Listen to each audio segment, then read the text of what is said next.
حضور نے ارشاد فرمایا ان الرسالۃ والنبوۃ قد انقطعت، رسالت اور نبوت اب ختم ہو گئی.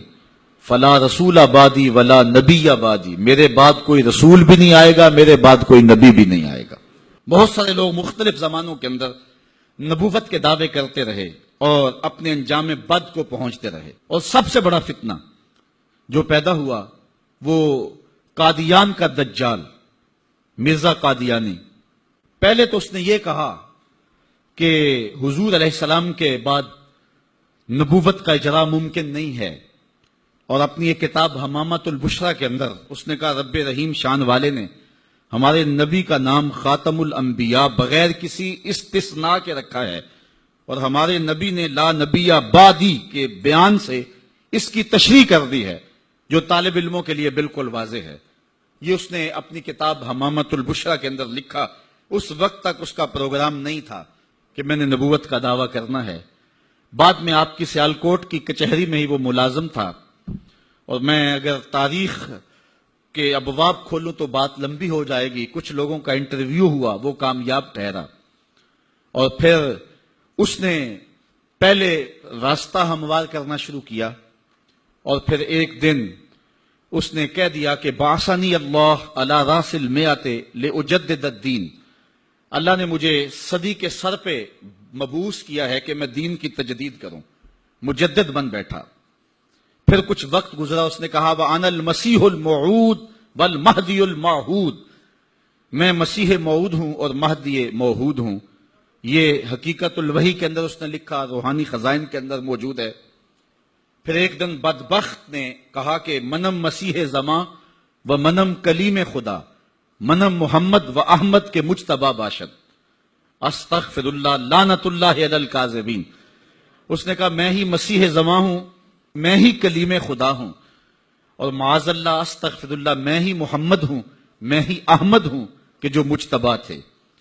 اور پھر بدبخت آگے بڑھا اور اس نے انبیاء کی توہین کی، ذات باری کی توحید کی، اور کہا بایعنی ربی، میرے رب نے میری بیعت کی ہے. معاذ اللہ استغفر اللہ. یہ روحانی خزائن کے صفحہ نمبر 227 پہ اس نے لکھا. اور پھر کہنے لگا میرے رب نے مجھے وحی کی ہے انت منی بمنزلت اولادی، آپ میرے لیے میری اولاد کی جگہ ہیں. استغفر اللہ علی ذالک. پھر اس نے کہا ابن مریم کے ذکر کو چھوڑو، اس سے بہتر غلام احمد ہے. استغفر اللہ. پھر اس نے لفظ گھڑنے شروع کر دیے اور اللہ کی وحی اس کو قرار دینا شروع کر دیا. میرے پاس اتنا وقت نہیں ہے کہ اس کے حفوات اور اس کی بکواسات کو آپ کے سامنے رکھوں، لیکن جو اس نے وحی کے نام سے لوگوں تک پہنچایا وہ گالیاں تھیں، وہ لغویات تھے، وہ الوہیت کی توہین پر مشتمل باتیں تھیں، انبیاء کی توہین تھی، صحابہ اور اہل بیت کی توہین تھی، اور تضادات پر مشتمل باتیں تھیں. اور کیوں نہ ہو کہ یہ شخص ازلی بدبخت تھا، اور پھر اس نے یہاں تک کہا کہ جو میری بات کو نہیں مانتے اور مجھے تسلیم نہیں کرتے وہ جنگلوں کے سور اور کنجریوں کی اولاد ہیں. استغفر اللہ علی ذالک. اور مسلمانوں کو اپنی حمایت اور اپنی اطاعت کے لیے اس نے ابھارا. جو زر پرست لوگ تھے وہ اس کے پیچھے لگ گئے، چونکہ جن کے مفادات اور مرزا قادیانی کے مفادات سانجے تھے تو انہوں نے اس کے پیچھے لگنا ہی تھا. چونکہ مرزا قادیانی جو ہے یہ انگریز کا لگایا ہوا پودا ہے. مختلف ویب سائٹس پر اسلام کے نام پر مرزائی آج بھی سرگرم عمل ہیں. اللہ تعالیٰ جل شانہ نے ہمارے علماء کو یہ توفیق نصیب فرمائی کہ وہ پوری قوت کے ساتھ ان کے مقابلے کے اندر نکلے. پیر سید جماعت علی شاہ رحمۃ اللہ تعالی علیہ، آپ نے فرمایا ان قریب ذلیل ہو کے مرے گا. پھر جہاں مرا آپ کو پتا ہے، گندگی میں لتھڑا ہوا تھا، تڑپتا ہوا مرا. اللہ تعالیٰ جل شانہ نے علماء کو طاقت دی، انہوں نے ناطقہ بند کر کے رکھ دیا. پھر جب پاکستان بنا تو سب سے زیادہ جن لوگوں نے مخالفت کی پاکستان کی وہ مرزائی تھے. پاکستان کے حق میں انہوں نے ووٹ نہیں دیا. آج بھی جو ربوے میں دفن ہوتے ہیں وہ امانتاً دفن ہوتے ہیں. ان کا عقیدہ ہے کہ پاکستان ٹوٹ جائے گا اور ہمیں اٹھا کر کے جو ہے وہ قادیان میں دفن کیا جائے گا. یہ وصیت کر کے وہاں دفن ہوتے ہیں. جب بھٹو کا دور آیا 74 کے اندر نشتر کالج کے کچھ طلبہ مری جا رہے تھے، ربوے سے گزرے تو مرزائی غنڈوں نے ان کو جو ہے وہ سب و شتم کیا اور غوب و زود کیا، ان کو مارا زخمی کر دیا۔ تو تحریک پھر دوسری بار جو ہے وہ مرزائیت کے خلاف اٹھ کھڑی ہوئی، جو کراچی سے خیبر تک پورے بانکپن کے ساتھ چلی۔ اللہ تعالیٰ رحمت نازل کرے علامہ نورانی کی قبر پہ۔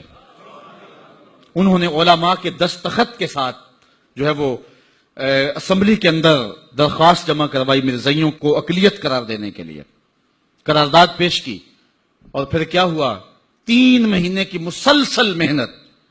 علامہ سارا دن اسمبلی کی کارروائی میں رہتے اور راتوں کو دور دراز علاقوں کا سفر کرتے اور جلسے کرتے اور ختم نبوت پر جو ہے وہ لوگوں کو ابھارتے، اور پھر مرزائیوں کو بھی بلایا گیا، صفائی کا موقع دیا گیا۔ پھر ایک وقت آ گیا کہ حکومت مجبور ہو گئی۔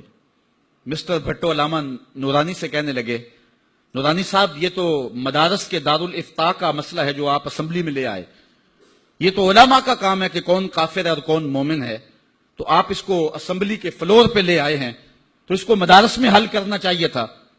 تو حضرت علامہ نورانی نے جو جواب دیا وہ بڑا خوبصورت تھا۔ فرمانے لگے، بھٹو صاحب مجھے ایک بات بتا دیں، آپ منتخب وزیر اعظم ہیں، اگر آپ کے مقابلے میں کوئی کرسی بچھا کے بیٹھ جائے تو آپ اس کے بارے میں کیا رائے رکھتے ہیں؟